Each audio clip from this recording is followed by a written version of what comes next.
오늘 우리는 창세기 1장 9절부터 13절까지의 내용을 통하여서 이제 하나님이 준비하신 셋째 날의 이야기들을 보았습니다. 여기에는 생명의 시작의 이야기가 있습니다. 우리가 이해하지 못했던 부분들, 과학이 설명하지 못했던 그 난제라고 얘기할 수 있는 부분들이 해결됩니다. 우리 기독교인들에게 있어서 가장 큰 난제 중에 하나는 기독교의 가르침이 과학의 가르침과 상충된다는 겁니다. 그래서 이 성경의 난제 중에 하나인 이 셋째 날의 사건, 그게 왜 난제냐? 14절부터 시작되는 넷째 날의 이야기에 보면 어떤 얘기가 나옵니까? 바로 광명체들이 창조되는 이야기가 나옵니다. 이 광명체들이 넷째 날 창조되잖아요. 태양과 달과 별들이 넷째 날 창조되는데 셋째 날에 성경은 뭐라고 얘기하느냐면 이미 씨 맺는 채소와 식물들이 지구에 나타났다라고 얘기합니다. 그래서 과학적으로 볼 때는 이게 말도 안 되는 게 산소가 부족한 곳에서 식물들이 자랄 수 있습니까? 산소가 없는 곳에서 생명이 탄생할 수 있습니까? 우리가 일반적으로 알고 있는 과학의 산소는 광합성, 또 미생물들과 채소를 통한 광합성을 통하여 나타나는데 광합성을 하려면 태양이 있어야 돼요. 그런데 그 태양이 넷째 날 만들어집니다. 그런데 셋째 날에 보면 이미 씨 맺는 열매와 채소들이 나왔다라고 성경이 가르쳐요. 그러니까 믿지 않는 과학자들이 뭐라고 얘기합니까? 야, 이 성경은 허구다, 소설이다. 어떻게 광합성을 할 수 있는 태양이 없는데 식물들이 나타나고 생명체가 나타날 수 있는가? 이런 주장들을 합니다. 물론 우리가 하나님의 말씀들을 이해하는 데 있어서 과학이 증명하는 것도 중요하지만 그러나 믿음의 역사 안에서 하나님의 일들을 먼저 보고 과학이 그것을 추후에 증명하는 일들을 우리가 많이 발견하게 됩니다. 7월 23일 날 네이처지에서 이런 발표를 했죠. 암흑산소 발견되다. 아마 과학에 관심 있는 분들은 이 획기적인 사건에 대하여 굉장히 많은 관심들을 보였을 겁니다. 암흑산소가 뭡니까? 그것은 심해 깊은 곳에서 태양이 닿지 않는 곳에서 산소가 발생했다라는 겁니다. 그러니까 산소 기원의 이해가 완전히 바뀔 수 있는 어떤 근거가 제시된 겁니다. 태양이 없이 광합성 없이 산소가 어떻게 발생하느냐? 바로 올해 7월 24일 날 발표된 네이처지에 보면 암흑산소에 대한 이야기들을 하고 있는데 이 연구가 한 13년 정도 연구한 연구인데 심해 깊은 곳에서 어떻게 생명체들이 살아갈 수 있을까? 태양이 없이 어떻게 광합성도 없이 산소들이 발생할 수 있을까라는 것을 과학자들이 연구하다 보니까 심해 깊은 곳에서 오히려 산소 농도가 더 깊어지면 깊어질수록 태양이 닿지 않는 곳에 이르면 이를수록 산소 농도가 옅어지는 것이 아니라 더 진해지는 것을 발견하면서 처음에는 오류인가, 이것이 과학적 오류인가, 기계의 오류인가 했던 과학자들이 나중에 암흑산소라는 내용을 가지고 논문을 발표합니다. 그게 뭡니까? 태평양에 깔려있는 바다의 망간들이 배터리 같은 역할을 해서 직렬로 연결된 배터리의 이온화 현상을 통하여 수소와 산소가 나누어지고 그것을 통하여 심해 깊은 곳에서 태양이 닿지 않는 곳에서 산소와 수소가 발생하기 시작했다라는 겁니다. 그래서 과학자들이 성경에 나오는 창세기의 셋째 날은 어떻게 산소가 없는데 채소들이 나타나느냐, 이게 설명될 수 있는 그 근거가 이제 과학의 발달과 함께 나타나는데 그것은 이미 하나님의 역사 안에 이제 발견했지만 물을 통하여 산소가 발생하는 그 기저들이 발견됐다라는 겁니다. 우리는 이것을 통하여 놀라운 사실을 봅니다. 하나님의 말씀에 오류가 있는 것이 아니라 과학의 발전이 늦은 것뿐이지 실제로 하나님의 말씀대로 생명의 역사는 먼저 일어났고 산소의 기원도 나타났고 그것이 과학적으로 증명되고 있고 또 그것을 통하여 셋째 날 채소들이 태양이 생성되기 이전에 나타나는 문제들을 해결할 수 있다는 겁니다. 물론 우리가 과학적으로 보자는 게 아닙니다. 우리가 보는 것은 하나님의 말씀이 오류냐 아니면 하나님의 말씀이 진리냐라는 것을 이야기할 때에 과학의 발전과 함께 하나님의 말씀의 그 진실함이 발견되는 역사들을 많이 본다는 겁니다.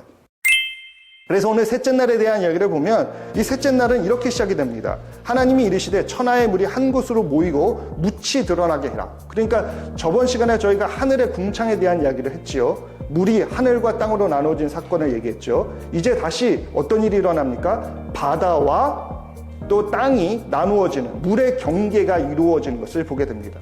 우리는 종종 조수간만의 차를 이야기하면서 도대체 어떻게 물이 바다의 한 곳에만 있느냐? 달의 인력으로 물을 끌어다녀서 아마 물이 그곳에서부터 중력의 역사들을 통해서 땅이 드러나고 물이 물러나는 것을 볼 수 있다라고 과학적으로 설명할 수 있을지 모릅니다. 그러나 성경이 얘기하는 것은 뭡니까? 그 지경까지도, 그 경계까지도 하나님의 말씀에 의하여 먼저 정해졌다는 겁니다. 이 넷째 날이 참 중요한데요. 넷째 날에 뭐가 나타났다고요? 광명체들, 태양과 달이 그때 만들어집니다. 그 셋째 날에는 태양도 없어요. 달도 없어요. 그런데 물과 땅이 나누어집니다. 그 조수간만의 차의 인력에 의한, 달의 인력에 의한 그 경계가 나누어진 것이 아니라 하나님의 말씀에 의하여 그 기초가 놓여지고 그 경계가 정해지고 그리고 세상 만물에 대한 근원들이 하나님의 말씀으로 지어지는 것을 보게 됩니다. 그러기에 나중에 우리가 욥기에 가면 욥이 하나님에게 질문할 때 하나님이 욥에게 너 내가 땅에 기초를 놓을 때 너 어디 있었느냐? 내가 세상에 기초를 놓을 때 너 어디 있었느냐? 라고 물어보시는 그 장면처럼 우리 인간의 지혜로는 이해할 수 없는 하나님의 그 역사들이 나타나는 것을 우리는 보게 됩니다. 이 셋째 날에 10절에 보면 하나님이 무틀 땅이라 부르시고 모인 물을 바다라 부르시니 하나님이 보시기에 좋았더라. 그러니까 하나님의 말씀에 의하여 물과 땅의 경계가 정해진 것을 보게 됩니다. 그리고 11절에 보면 이런 얘기가 나와요. 하나님이 이르시되 땅은 이제 이거는 물이 아닙니다. 생명의 기원이 땅에서부터 나와요. 그래서 땅은 풀과 씨 맺는 채소와 각기 종류대로 씨 가진 열매 맺는 나무를 내라 하시니 그대로 되어 땅이 풀과 각기 종류대로 씨 맺는 채소와 각기 종류대로 씨 가진 열매 맺는 나무를 내니 하나님이 보시기에 좋았더라. 저녁이 되고 아침이 되니 이는 셋째 날이니라. 이게 중요한 이유가 뭐냐면요. 저희가 이 창세기의 내용들을 가지고 2장으로 넘어가게 되면요. 하나님이 에덴 동산을 만드신 이후에 사람에게 그 동산을 주시고 이제 그 땅에서 나는 모든 것을 너희가 임의로 먹되 특히 동산 각종 나무의 열매를 내가 임의로 먹되 특정한 선악을 알게 하는 나무는 먹지 마라. 열매는 먹지 마라. 라고 가르치시죠. 그리고 나서 하나님께서 사람에게 처음으로 먹거리를 주시는데 그 먹거리는 뭡니까? 고기가 아니에요. 채소가 아니에요. 뭘 주십니까? 나무의 열매를 사람들이 먹는 먹거리로 주십니다. 그런데 이게 언제 변화됩니까? 창세기 9장 2절에 보면 땅의 모든 짐승과 공중의 모든 새와 땅에 기는 모든 것과 바다의 모든 물고기가 너희를 두려워하며 너희를 무서워하리니 이것들은 너희의 손에 붙였습니다. 이제 창세기 9장으로 가면 처음에 주셨던 열매, 나무의 열매만 먹는 것이 아니라 짐승, 또 새, 물고기 이런 것들이 허락이 됩니다. 그리고 3절에 보면 모든 산동물은 너희의 먹을 것이 될지라 채소같이 내가 이것을 다 너희에게 주노라. 그러니까 채소까지도 이제 확장되어서 우리에게 허락되는 것을 볼 수 있습니다. 그 다음에 이 먹거리에 대한 규정이 또 언제 변합니까? 레위기에서 변하는데요. 그 다음에 레위기 11장에 갈 것 같으면 여기는 이제 제사에 사용될 수 있는 짐승들에 대한 이야기가 나오면서 우리가 먹을 수 있는 생물들이 무엇이냐에 대한 레위기의 가르침이 또 나옵니다.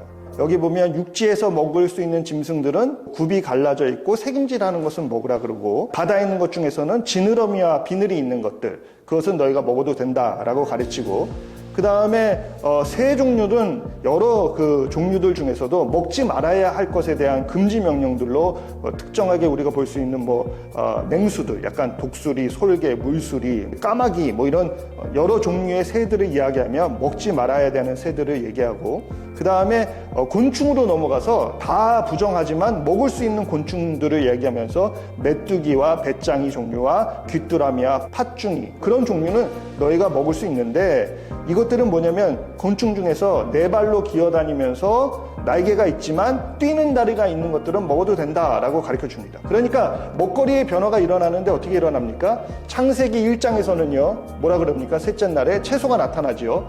그리고 이게 모든 생물들에게 하나님의 축복으로 주어진 먹거리가 됩니다. 그리고 두 번째 우리가 보는 것은 에덴 동산에서 아담과 하와에게 인류에게 허락되는 음식으로 이제 나무 열매들 우리가 얘기하는 그 열매들 나무에서 맺혀지는 열매들을 통하여서 우리가 사람이 먹을 수 있는 것이 그 열매들이다 라고 규정이 됩니다. 그런데 노아의 홍수 이후에는 이것이 또 다시 확대되어서 나무의 열매만 먹는 것이 아니라 이제는 동물들도 먹을 수 있고 하나님이 하늘과 땅에 존재하는 채소까지도 허락해 주셔서 모든 것을 먹을 수 있게 됩니다. 그러나 모든 것을 먹을 수 있는 이 규정 안에서 다시 레위기에 오면 부정한 것과 정한 것이 나누어지고 그 부정한 것과 정한 것 안에서 어떤 종류의 동물들은 먹을 수 있고 어떤 종류의 동물들은 먹어서는 안 되고 또 어떤 종류의 새들은 먹을 수 있고 어떤 종류의 것은 먹어서는 안 되고 물고기도 또한 어떤 것은 가능하고 어떤 것은 안 된다라는 규정들이 정해집니다. 그래서 우리가 이 성경의 역사를 보면요, 놀라운 것이 뭐냐, 태초에 하나님이 천지를 창조하신 이후에 이 먹거리 베이스들을 준비하신다는 거예요.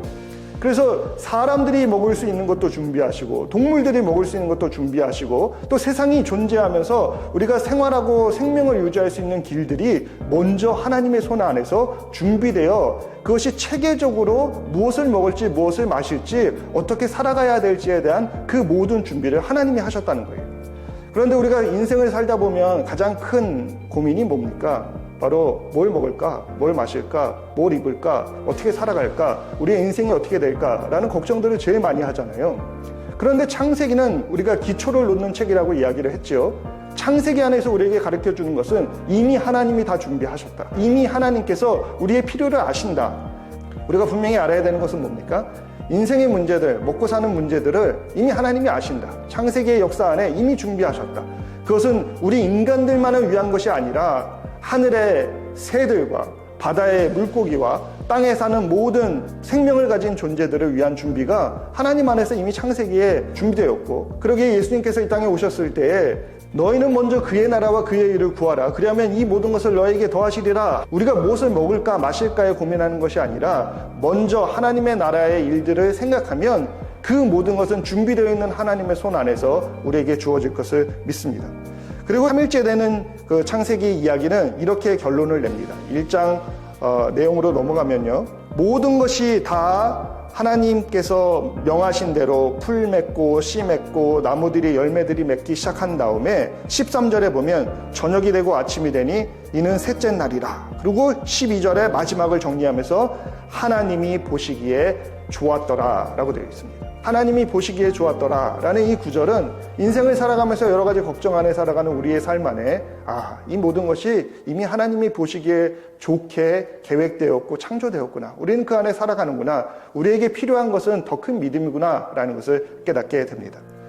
자, 우리는 이 창세기 셋째 날의 이야기를 통하여서 이제 하나님이 준비하신 놀라운 축복들을 봅니다. 우리의 인생 안에 무엇을 먹을까 무엇을 마실까 걱정하지 마시고 이제 하나님이 토기에 이미 놓아두신 하나님의 축복의 역사들을 통하여서 우리가 살아가는 삶의 모든 영역 안에서 하나님의 구원과 계획하심과 우리를 도우시는 그 놀라운 축복들을 누리시는 저와 여러분들이 되시기를 주의 이름으로 축원합니다.